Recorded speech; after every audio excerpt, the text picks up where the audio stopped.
Assalamualaikum warahmatullahi wabarakatuh. Berjumpa dengan saya lagi, Sri Widowati.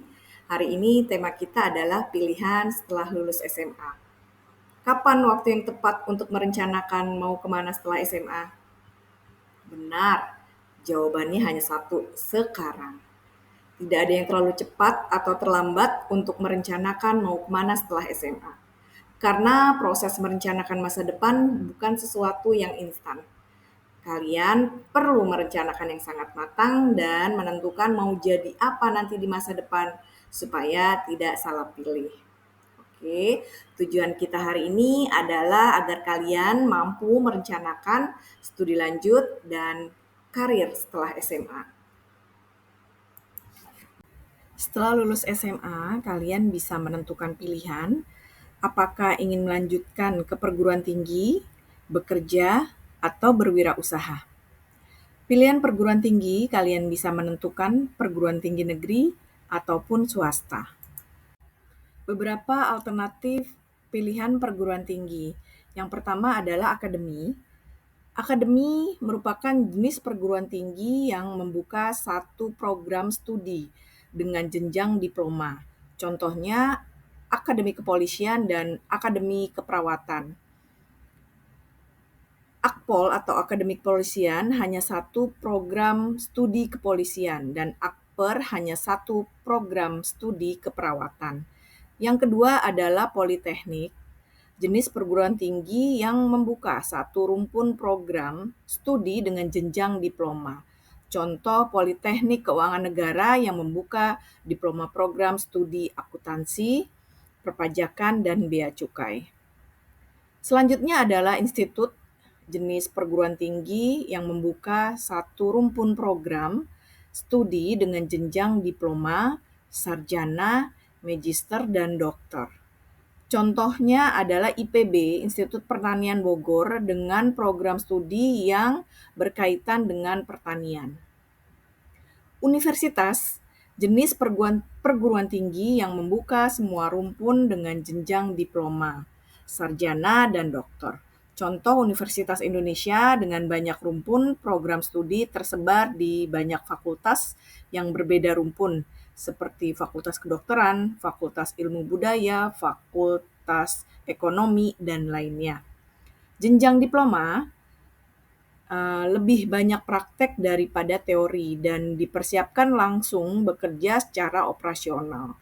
Jika ingin mengambil S2, pastikan dimulai dari diploma 4 terlebih dahulu dan hanya dapat memilih prodi yang sesuai dengan D4-nya. Jenjang sarjana. Jenjang sarjana lebih banyak teori dan konsep. Dipersiapkan tidak hanya langsung bekerja, tetapi juga menjadi ilmuwan. Saat mengambil magister dapat lintas disiplin ilmu dengan persyaratan tertentu. Perbedaan perguruan tinggi negeri dan perguruan tinggi swasta. Perguruan tinggi negeri milik pemerintah dengan biaya relatif lebih murah, disesuaikan dengan penghasilan orang tua, bahkan sampai dengan gratis. Perguruan tinggi swasta beberapa juga ada yang mendapat bantuan pemerintah sehingga bisa gratis dan beberapa macam beasiswa terutama program KIP. Perhatikan juga ketika memilih perguruan tinggi yaitu akreditasi, kualitas kelulusan, dan 3 adalah rankingan dari Dikti atau KSRM. Setiap siswa memiliki kesempatan untuk meraih kesuksesan dan melanjutkan pendidikan ke jenjang perguruan tinggi sesuai dengan minat, kemampuan, dan cita-cita mereka.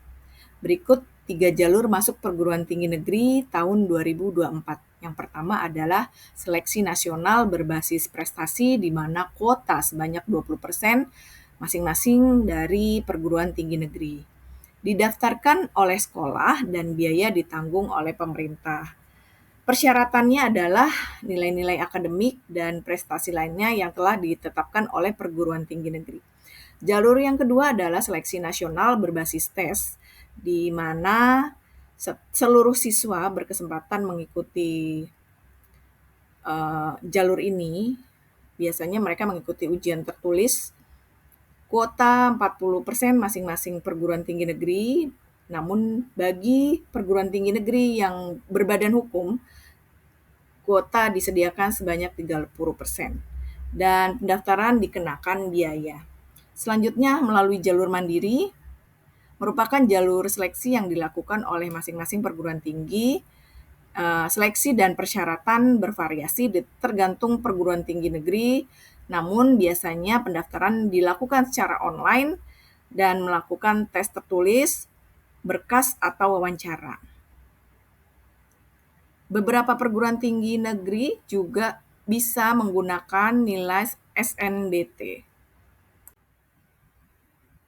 Materi tes SNBP 2004 yang pertama adalah tes potensi skolastik atau TPS, di mana tes ini dirancang untuk mengukur potensi akademik dalam menyelesaikan tugas-tugas akademik di perguruan tinggi. Tes ini biasanya mencakup berbagai macam jenis soal seperti logika, penalaran verbal, numerik, dan abstrak. TPS juga bertujuan untuk menilai kemampuan kognitif dan pemahaman siswa terhadap materi yang diajarkan di perguruan tinggi. Yang kedua ada penalaran matematik, di mana komponen ini menguji kemampuan seseorang untuk memahami dan menyelesaikan masalah matematik dengan menggunakan penalaran logis. Soal-soal pada tes ini biasanya meliputi berbagai konsep matematik seperti aljabar, geometri, statistik, dan probabilitas. Kemudian tujuan dari penalaran matematika ini adalah untuk mengukur kemampuan seseorang dalam menerapkan pengetahuan matematik untuk memecahkan masalah yang kompleks. Yang ketiga adalah literasi dalam bahasa Indonesia dan bahasa Inggris, di mana literasi menguji kemampuan seseorang dalam memahami, menafsirkan, dan menggunakan informasi yang disampaikan dalam bentuk tulisan. Komponen ini mencakup pemahaman bacaan, kemampuan menulis, dan pemahaman tata bahasa dan kosakata. Literasi dalam bahasa Indonesia dan bahasa Inggris menjadi penting karena kemampuan berkomunikasi secara efektif dalam dua bahasa tersebut sangat diperlukan dalam lingkungan akademik dan profesional.